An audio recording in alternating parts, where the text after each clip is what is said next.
Doctor दीपक Gautam Sukhdev hospital Shivpuri से आज आपको कोलेस्ट्रॉल मैनेजमेंट के बारे में जानकारी देना चाहता हूँ। कोलेस्ट्रॉल जो होता है वो हमारे ब्लड के लिए, सेल्स के लिए और टिश्यू के लिए बहुत ही जरूरी होता है और वो हमारे शरीर के लिए बहुत ही जरूरी एक कंटेंट है।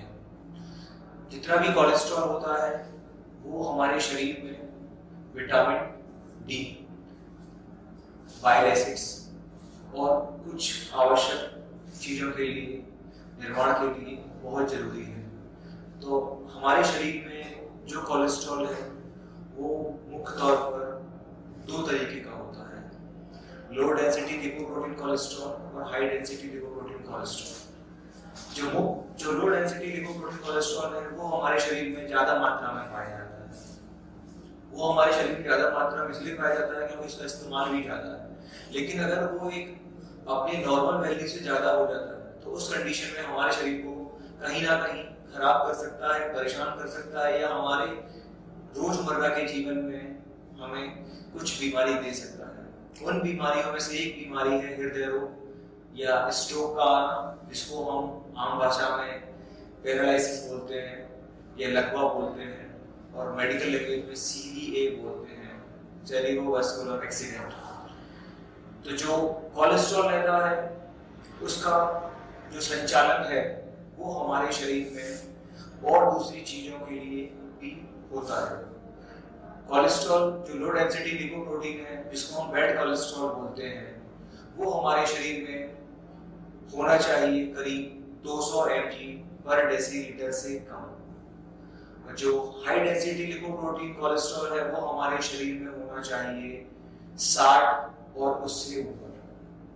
लेकिन अक्सर होता यह है कि लो डेंसिटी लिपोप्रोटीन जो है वो हमारे शरीर में ज़्यादा पाया जाता है क्योंकि हमारी जो आदतें हैं खाने की या एक जगह बैठने की या काम ज़्यादा ना करने की, उसकी वजह से वो बढ़ता जाता है।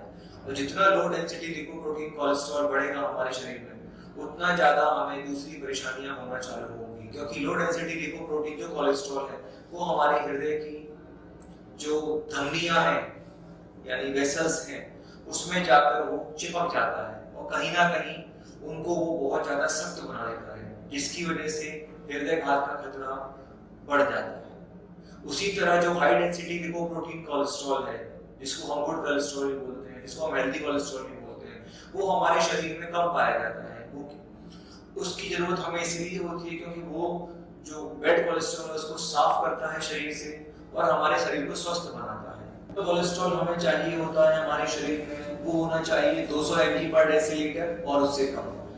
ऐसे ही लो डेंसिटी लिपोप्रोटीन कोलेस्ट्रॉल जो होता है वो हमारे शरीर में होना चाहिए 100 और उससे कम। ऐसे ही हाई डेंसिटी लिपोप्रोटीन, जिसको हम गुड कोलेस्ट्रॉल बोलते हैं, हेल्दी कोलेस्ट्रॉल बोलते हैं, वो होना चाहिए हमारे शरीर में 60 mg पर डेसीलीटर और उससे अधिक।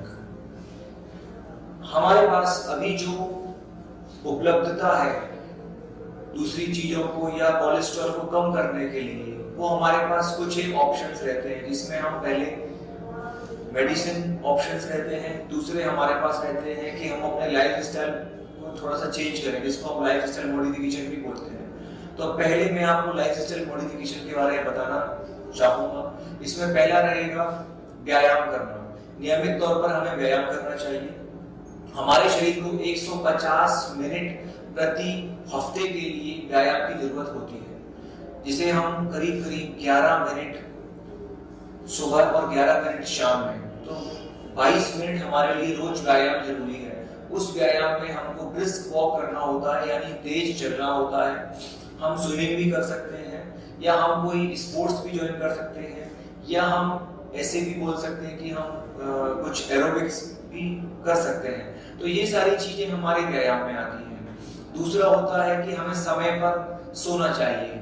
एक सामान्य और स्वस्थ इंसान के लिए 8 घंटे की नींद प्रमुखता से जरूरी है, जो कि आज की जीवन शैली में उपलब्ध नहीं हो पाती है या हम नहीं कर पाते हैं क्योंकि हम ऑलमोस्ट टाइम गैजेट्स के साथ में बिजी रहते हैं या हमारे पास टेंशन इतने ज्यादा रहते हैं, तो वो सब चीजें नहीं हो पाती हैं। तीसरा रहता है कि हमें चिंता है वो कम से कम मात्रा में करनी चाहिए, क्योंकि चिंता एक सबसे बड़ा कारण है लो डेंसिटी लिपोप्रोटीन या बैड कोलेस्ट्रॉल के बढ़ने का। तो जितना कम चिंता आप करेंगे उतनी ज्यादा आपको चांस रहेंगे बीपी कम होने के, डायबिटीज कम होने के, थायराइड डिसऑर्डर कम होने के। ऐसे ही हमारे पास जो दूसरी चीज है उसमें एक है कि हम अपने खाने में स्वस्थ खाना खाएं, या बोल सकते हैं फाइबर डाइट लें, और जो फैट डाइट है उसको कम से कम मात्रा में करें। इसके अलावा अब हम आते हैं मेडिकल मैनेजमेंट में। तो मेडिकल मैनेजमेंट में जो हमारे पास अभी उपलब्ध दवाइयां हैं उसमें पहला दवाई जो आप लोगों ने भी आम तौर पर देखी होंगी, उसमें हम बोलते हैं उसको स्टेटिन्स।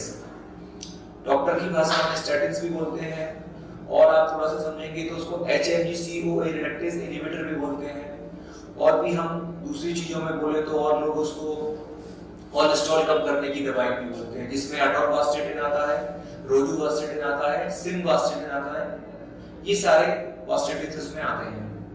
ऐसे ही दूसरी दवाई जो होती है वो होती है बाइल एसिड सिक्वेस्ट्रेन।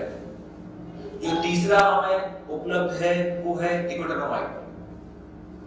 जो हमारे पास चौथी उपलब्धता है वो है फिनोफाइब्रेट्स। जो हमारे पास पांचवी उपलब्धता है उसको हम बोलते हैं PCSK9 इनहिबिटर्स। जो हमारे पास छठवीं उपलब्धता है वो हमारे पास है लिपिड लोअरिंग एजेंट इजेटिमाइड्स। तो ये सारी चीजें हैं जिससे हम अपने कोलेस्ट्रॉल कम कर सकते हैं और अपने आप को स्वस्थ रख सकते हैं। तो मैं आपको इतना ही बोलूंगा, स्वस्थ रहिए, खुश रहिए और संपूर्ण अच्छी तरीके से अपना जीवन को व्यतीत कीजिए।